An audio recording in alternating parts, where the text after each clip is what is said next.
और आइए बात करते हैं बांग्लादेश की। जी हां, हालात खराब हैं बांग्लादेश में। एक और बड़ी खबर वहां से ये मिल रही है कि ढाका में म्यूजिक कॉन्सर्ट में शेख हसीना के लिए फांसी की मांग की गई है। पाकिस्तानी सिंगर राहत फतेह अली खान के कॉन्सर्ट में फांसी के नारे लगे हैं शेख हसीना के लिए। बांग्लादेशी छात्र नेता सरजिस आलम ने नारेबाजी की। शेख हसीना को फांसी देने की मांग की जा रही है बांग्लादेश में, और ये नारेबाजी की तस्वीरें आपको दिखा रहे हैं। सुनवाते हैं आपको कि वहां क्या हो रहा है।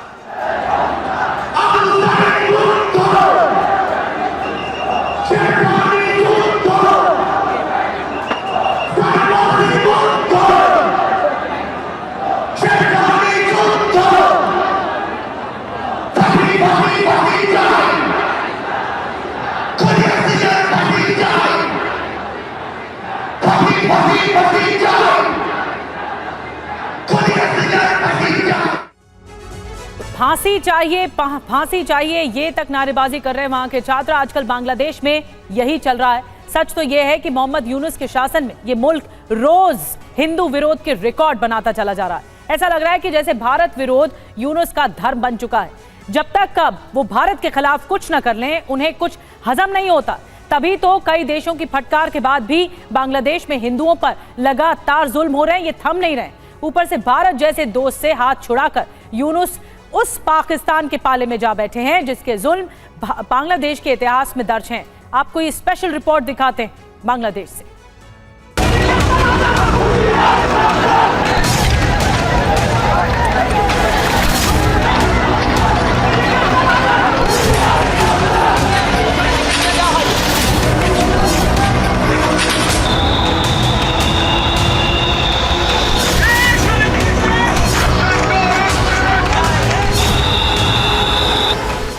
बांग्लादेश में हिंदुओं के खिलाफ हिंसा का दौर थमता नहीं दिख रहा है। अंतरिम सरकार के मुखिया मोहम्मद यूनुस शांति का पाठ चाहे जितना पढ़ ले, खुद को चाहे जितना अमन का मसीहा बता ले, लेकिन सच तो ये है कि वो कट्टरपंथियों के हाथों की कठपुतली बने हुए उन्हीं कठमुल्लों के इशारों पर सरकार चला रहे हैं। यूनुस के शासन में इनकी गुंडागर्दी हर रोज रिकॉर्ड बना रही। अंतरिम सरकार बस मूक दर्शक बनकर तमाशा देख रही है।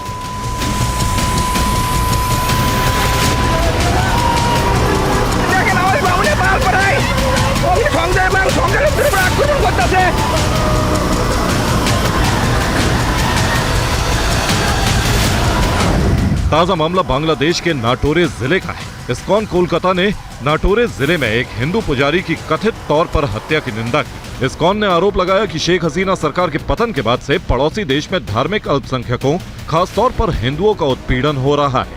उनकी हत्याओं का सिलसिला जारी है। अपने एक्स हैंडल पर इस्कॉन कोलकाता के राधा रमण दास ने एक वीडियो पोस्ट किया। उन्होंने लिखा कि नाटोरे के काशिमपुर सेंट्रल शमशान में मंदिर पर हमले की खबर सुनकर हैरान। वहां से कीमती सामान लूट लिया गया और मंदिर के पुजारी तरुण चंद्र दास की बेरहमी से हत्या कर दी। तरुण दास के हाथ और पैर बंधे हुए थे।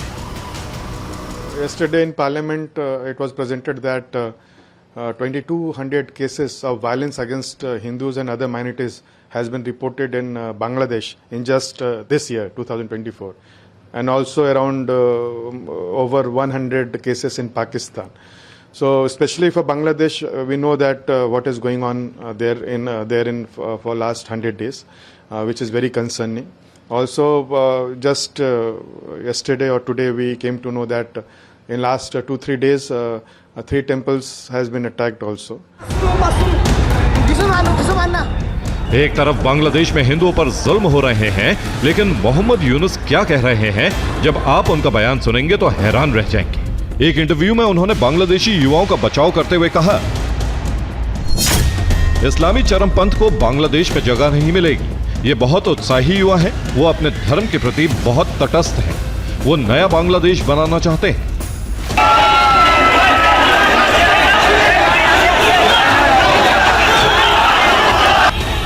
यूनुस जिन युवाओं की तारीफ कर रहे हैं, उन्होंने क्या किया? लगता है मोहम्मद यूनुस इंटरव्यू देने से पहले जलते बांग्लादेश और नफरत से भरे इन बांग्लादेशी युवाओं की तस्वीर भूल गए। वो भूल गए कि जब देश में 5 अगस्त को तख्तापलट हुआ तो फिर वहां किस कदर लूटपाट मची। कट्टरपंथी सड़कों पर निकल गए, आगजनी और तोड़फोड़ होने लगी। अपने राष्ट्रपति की मूर्ति तक तोड़ने में उन्हें देर नहीं लगी। दहशत से भरे लोग हर पल खौफ के साए में जी रहे थे। क्या यूनुस हिंसक बांग्लादेश की इन तस्वीरों को जानबूझकर डिस्काउंट देकर चल रहे हैं? उनके शब्द और कृत्य तो एक दूसरे से मेल नहीं खाते, क्योंकि हिंदुओं और हिंदू धर्म स्थलों को लेकर वहां जो कुछ भी हो रहा है वो चिंता बढ़ाने वाला है। कुछ दिनों पहले जब ढाका में भारतीय दल उनसे मिला, तब जाकर यूनुस सरकार ने पहली बार सांप्रदायिक हिंसा की 80 घटनाओं की बात कबूल की थी। दरअसल सफेद झूठ बोलने में यूनुस मास्टर है। ऊपर से पाकिस्तान से हर दिन गहरी होती दोस्ती से भी उनके हौसले बुलंद हैं। झूठ बोलने में पाकिस्तान उस्ताद है, तो भला यूनुस इससे कैसे बेअसर रह पाते? 19 दिसंबर को मिस्र में मोहम्मद यूनुस और पाकिस्तान के प्रधानमंत्री शहबाज शरीफ मिल भी चुके हैं। 4 महीनों में यूनुस और शहबाज की यह दूसरी मुलाकात है। इस मीटिंग के बीच खबर आई कि पाकिस्तानी जहाज दूसरी बार बांग्लादेश पहुंचा है।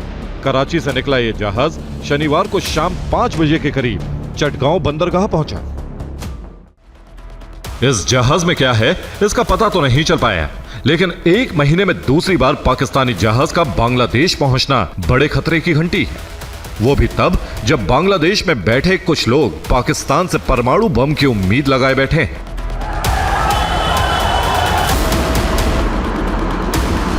यह वही बांग्लादेश है जिसका जन्म और अस्तित्व भारत की वजह से है, लेकिन अभी शायद यूनुस की आंखों पर कट्टरपंथी वाली पट्टी चढ़ गई है। तभी तो बांग्लादेश भारत के खिलाफ नए नए प्रोपेगेंडा फैलाने में जुटा हुआ है।